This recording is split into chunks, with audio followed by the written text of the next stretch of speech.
Hi friends, कैसे हैं आप सब। उम्मीद करता हूं आप सब ठीक होंगे। लाइफ अनकट के प्लेटफॉर्म से हमेशा की तरह आज भी आपके लिए एक इंटरेस्टिंग वीडियो लेके आया हूं। दोस्तों, आपने दुनिया के बहुत से अमीर तरीन लोगों के हवाले से सुना होगा, पढ़ा होगा और यकीनन कारून के ख़जानों के हवाले से भी पढ़ा होगा। आज मैं एक ऐसे शख्स के हवाले से आपसे बात करना चाह रहा हूं जिसने एक साल में $100 बिलियन कमाकर दुनिया के तमाम लोगों को हैरान कर दिया। ना सिर्फ दुनिया के लोगों को हैरान किया, बल्कि बिल गेट जैसे अमीर तरीन आदमी और जेफ बेजोस जैसे अमीर तरीन आदमी को भी पीछे छोड़ दिया। वो शख्स कौन था और उसकी ज़िंदगी आज कैसी गुजरी है, ये शेयर करने से पहले मेरी आपसे रिक्वेस्ट है कि मेरे चैनल को सब्सक्राइब करें और बेल बटन को हिट कर दें ताकि मेरी तमाम तर वीडियोस आपको मिलती रहें। तो दोस्तों, जिस शख्स का मैं जिक्र करना चाह रहा हूँ वो दुनिया का आज का सबसे अमीर तरीन आदमी है और उसका नाम इलॉन मस्क है। इलॉन मस्क की अगर नेटवर्क की बात की जाए तो $268 बिलियन है और 1995 की अगर बात की जाए तो ये शख्स रोज़ाना का सिर्फ ₹500 कमाता था और आज 2022 में ये रोज़ाना की बुनियाद में $72 बिलियन 17 करोड़ 47 लाख 19,700 रुपया कमाता है। तो दोस्तों, कैसा लगा आपको ये सुनकर? यकीनन आपकी आंखें बाहर आ गई होंगी। आपको ये सुन के मज़ीद हैरानी होगी, अगर एक शख्स जिसकी माहाना तनख्वाह 10 लाख रुपया हो तो उसको इतनी दौलत कमाने में 6014 साल लग सकते हैं। दोस्तों, कहाँ एक दिन की कमाई और कहाँ 6014 साल की कमाई। इलॉन मस्क की अगर प्रॉपर्टी की बात की जाए तो सिर्फ कैलिफोर्निया में उसकी $100 बिलियन की प्रॉपर्टी है, लेकिन ये दुनिया का वाहिद बिलियनर होगा जो इस वक्त किराए के मकान में रह रहा है। 2020 में एलॉन मस्क ने ट्वीट किया जिसमें उसने कहा कि मैं चाहता हूं कि मैं अपनी तमाम प्रॉपर्टी सेल कर दूं और मैं किराए के मकान में रहूं। तो दोस्तों, अब मैं आपसे शेयर करूंगा एलॉन मस्क के मेंशंस के हवाले से। अगर उसकी प्राइमरी मेंशन की बात की जाए जो कि लॉस एंजलिस में बेल एयर में है, अमीर होने पर यहाँ के लोगों ने उन्हें तंग करना शुरू कर दिया और हत्ता कि एक दिन वो लोग इनके घर में घुस गए। लिहाजा उन्होंने सोचा कि ये तमाम जायदाद मैं ख़रीद लूँ। इस चीज़ से बचने के लिए उन्होंने अपने इर्द गिर्द के तमाम मेंशंस खरीद लिए। अगर मैं उनके पहले मेंशन की बात करूं जो कि उन्होंने 228 करोड़ का ख़रीदा, जो कि 20,000 स्क्वायर फीट पर मुश्तमिल था, जिसमें 7 बेडरूम, 7 बाथरूम, स्विमिंग पूल और जिम थे। और ये वो घर था जिसमें वो ज़्यादातर रहा करते थे। दूसरे मेंशन की बात की जाए जो कि उन्होंने 7.5 करोड़ का ख़रीदा, जिसमें 3 बेडरूम, 3 बाथरूम और 1 पूल था। और उनके एक इंटरव्यू के मुताबिक ये घर किसी दौर में उनके बच्चों का प्राइवेट स्कूल था। इसके अलावा इन्होंने करीब तरीन 2 और मेंशन ख़रीदे जो कि एक 150 करोड़ का और एक 180 करोड़ था। और 2 साल इनमें रहने के बाद उन्होंने इसको 4.2 मिलियन में फ़रोख्त कर दिया। और 2 साल बाद इसी गली में उन्होंने एक और बंगला ख़रीद लिया जिसकी मालियत 4.2 मिलियन थी।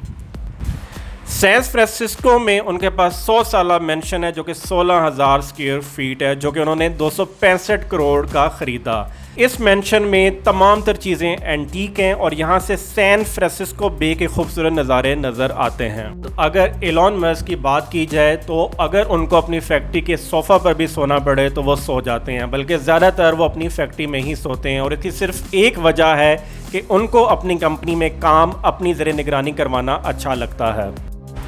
एलॉन मस्क की अगर बिजनेसेस की बात की जाए तो आज दुनिया की नामवर कंपनीज जैसे कि Tesla, SpaceX, the boring company, open AI और स्टैनलिक जैसी कंपनियां एलॉन मस्क की हैं। एलॉन मस्क की अगर दौलत की बात की जाए तो ये अकेला शख्स आज दुनिया के कई मुल्कों से ज़्यादा अमीर शख्स है। तो दोस्तों, आपने सुन रखा होगा, खुदा जब हुस्न देता है तो साथ नज़ाकत भी दे देता है। अगर एक शख्स के पास बहुत ज़्यादा दौलत हो तो वो शाह खर्चियाँ भी बहुत ज़्यादा करता है। तो आज इस वीडियो में मैं आपसे एलॉन मस्क की निजी ज़िंदगी के हवाले से शेयर करूँगा। तो आइए देखते हैं एलॉन मस्क को किन चीज़ों का शौक़ है और वो अपना पैसा किन चीज़ों पे खर्च करता है। अगर उसके शौक़ की बात की जाए तो एलॉन मस्क को सिर्फ 2 चीज़ों का शौक़ है, महंगे मेंशंस का या महंगी कारों का। कारों की कलेक्शंस की अगर बात की जाए तो सबसे पहले मैं आपसे शेयर करना चाहूँगा कि दुनिया की पावरफुल 3 कार की कंपनी टेस्ला एलॉन मस्क की है। इसको ना सिर्फ आज के दौर की जदीद गाड़ियाँ पसंद हैं बल्कि पुराने दौर की विंटेज कार्स भी पसंद हैं। अगर इसकी कारों की कलेक्शन की बात की जाए तो इसके पास 1920 मॉडल फोर्ड मॉडल टी गाड़ी मौजूद है जो कि उस दौर की इन्फ्लुएंशियल कार थी। इसके अलावा 1967 मॉडल ई टाइप जैगवार रोडस्टर भी इसके पास मौजूद है, जो कि इसकी फेवरेट कार है और इस कार को ये बचपन से ही खरीदना चाहता था और इसने इस कार को अपनी पहली कमाई से ख़रीदा। 1976 मॉडल लोटस एस्प्रिट, जो कि जेम्स बॉन्ड की मूवी थी स्पाई हु लव्ड मी में इस्तेमाल हुई और उस मूवी में ये एक बटन दबाने से सबमरीन में कन्वर्ट हो जाती थी और ये चीज़ इलॉन मस्क को बहुत ज़्यादा पसंद आई।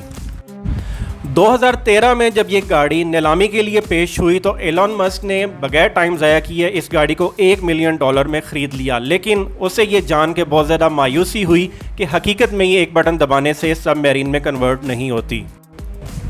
लिहाजा उसने इरादा किया कि वो इस गाड़ी को अपनी कंपनी टेस्ला में ट्रांसफॉर्म करेगा।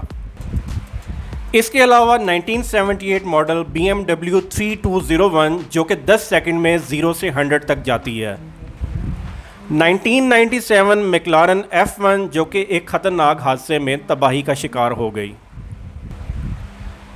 इसके अलावा BMW हामन M5 और इसके अलावा टेस्ला रोडस्टर, जो कि अपने इस मॉडल की पहली कार थी, कई साल अपने पास रखी और अपने पास कई साल रखने के बाद 6 फरवरी 2018 को स्पेसएक्स के स्पेस मिशन में ये गाड़ी उसने डमी ड्राइवर के साथ हमेशा के लिए स्पेस में भेज दी। इसके अलावा उसकी कार कलेक्शन में Porsche 911 turbo, Tesla made S और टेस्ला साइबर ट्रक शामिल हैं। इन सब के बावजूद इलॉन मस्क ने आजकल ऑडी Q7 खरीदी हुई है, क्योंकि टेस्ला की कारें 2 सीटर होती हैं और फैमिली के लिए ये पूरी नहीं आती। एक फैक्ट्री से दूसरी फैक्ट्री जाने के लिए उन्होंने प्राइवेट जेट्स रखे हुए हैं और स्पेस एक्स के रॉकेट लॉन्च के मिशंस में भी वो अपने प्राइवेट जेट्स को इस्तेमाल करते हैं। अगर उनके प्राइवेट जेट्स की बात की जाए तो उनका मॉडल गल्फस्ट्रीम G650 है, जो कि उन्होंने $65 बिलियन में ख़रीदे, जिनमें 17 पैसेंजर्स की जगह मौजूद है और सिटिंग अरेंजमेंट को किसी भी टाइम बेडरूम में कन्वर्ट किया जा सकता है। इन प्राइवेट जेट्स में मिनी किचन, बाथरूम और एंटरटेनमेंट का एरिया भी अवेलेबल है। कमर्शियल फ़्लाइट्स पे वो इस वजह से सफ़र नहीं करते कि अगर रश की वजह से उनका 1 मिनट भी ज़ाया हो तो 1 मिनट में उनको $190,000 का नुकसान होता है। तो दोस्तों, ये थी वीडियो एलॉन मस्क के हवाले से, उनकी दौलत के हवाले से और इस दौलत को वो कैसे इस्तेमाल करते हैं। उम्मीद करता हूँ आपको ये वीडियो पसंद आई होगी। आपसे जल्द मुलाकात होगी एक नई वीडियो के साथ।